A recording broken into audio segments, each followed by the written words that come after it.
Well, then some legal analysts say the Judicial Service Commission has usurped the constitutional power of the president in appointing a Chief Justice. The JSC this past weekend recommended that Supreme Court of Appeal President Mandisa be appointed to the top post. But experts, at least some of them, say that the role of the JSC is to advise the president on all four candidates and not to choose for him. For more on what some say is the deliberate decision or politicization, at least, of the process, we're joined tonight by Judges Matters Research and Advocacy Officer Mbegazeli Benjamin. Mbegazeli, a very good evening to you. Welcome to News at Prime. So I'll get to the issue about whether the JSC went over and above its powers, but John Steenhuisen was just saying in our earlier report that politicians need to be removed from this interview process for judges. Would that be the immediate remedy to what we've seen, especially since the fallout?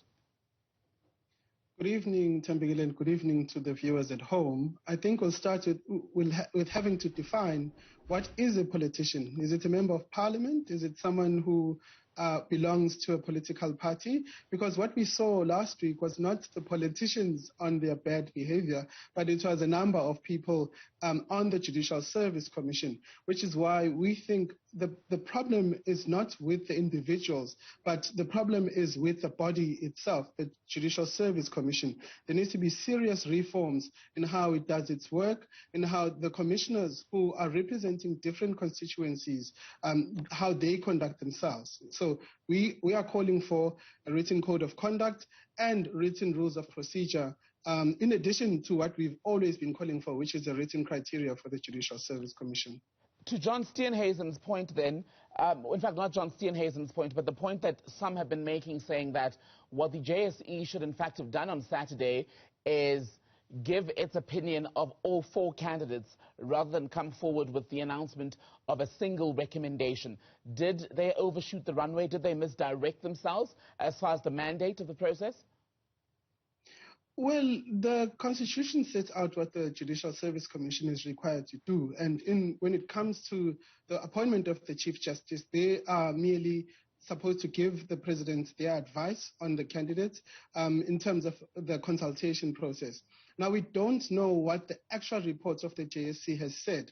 All we know is that the JSC only announced that they've recommended one candidate. We don't know whether in their analysis of the different candidates, which will be contained in the report, they have pointed out the merits and the demerits of each of the candidates and why they come ultimately to the recommendation of Justice Mandisa. We hope that they will give us this report. But I think we need to also put it in perspective. This is a consultation process, just like the president is consulting leaders of political parties in parliament. They will come out with their own recommendations, if we call them that. Ultimately, to the president who will take the decision. He will look at all the advice that comes from all these different parties and the JSC and come to the ultimate decision on who should be the next Chief Justice of South Africa. And in doing that, is he obligated, the president that is, to then share the full contents of the report that would have come from the JSC post its briefing and the announcement of a preferred candidate? In terms of the law, he's not obligated, but of course, considering the noise that has now erupted, it would be worth the president releasing the full reports of the JSC, including what the leaders of opposition parties have said. There's no reason why those reports should be secret, and it's probably good governance for them to be released publicly so that we have sight on what was before the president when he came to his decision on who ultimately becomes Chief Justice. What then, Mbegazeli, are the calls for the president to ignore, in fact, the process as a whole? People saying because of the conduct of some commissioners, that has tainted the process so much that he should pay no attention to any of what's gone on there and come out of it altogether. Look, we understand the concerns that people have. Watching last week's interviews, many people should be appalled by the behavior of some of the commissioners. But to say that the president should ignore the JSC completely will be setting a very bad precedent.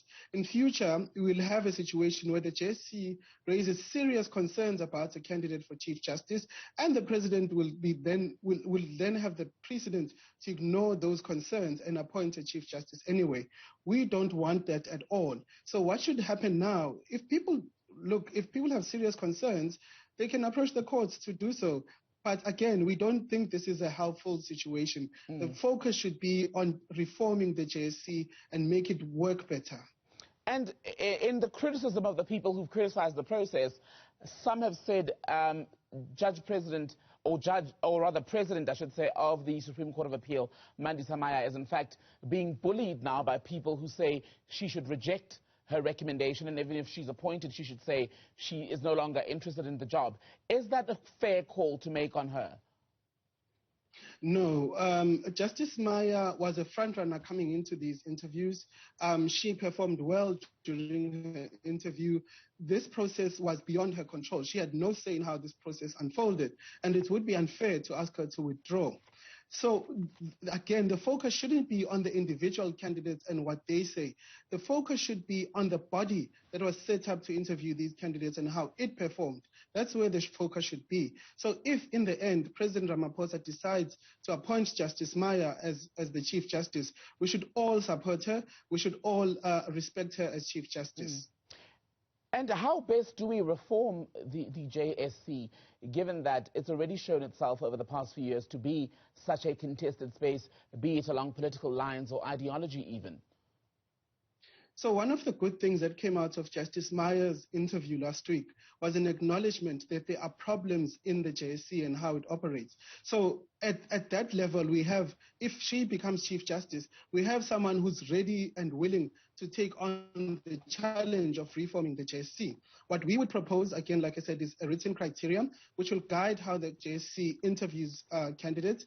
There should be rules of procedure. So if, for example, you have an objection, how should the JSC deal with that? Those should be clearly written, and all the commissioners should respect it. And thirdly, there should be a code of conduct for commissioners. So if a commissioner was to misbehave or violate the code of conduct, then the body that nominates them to sit on the JSC will be entitled to withdraw that commissioner so that a new person is put in who will behave better.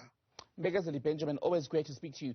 Thank you so much for your time. Mbegazeli is Research and Advocacy Officer at Judges Matter. Thank you very much for your time tonight.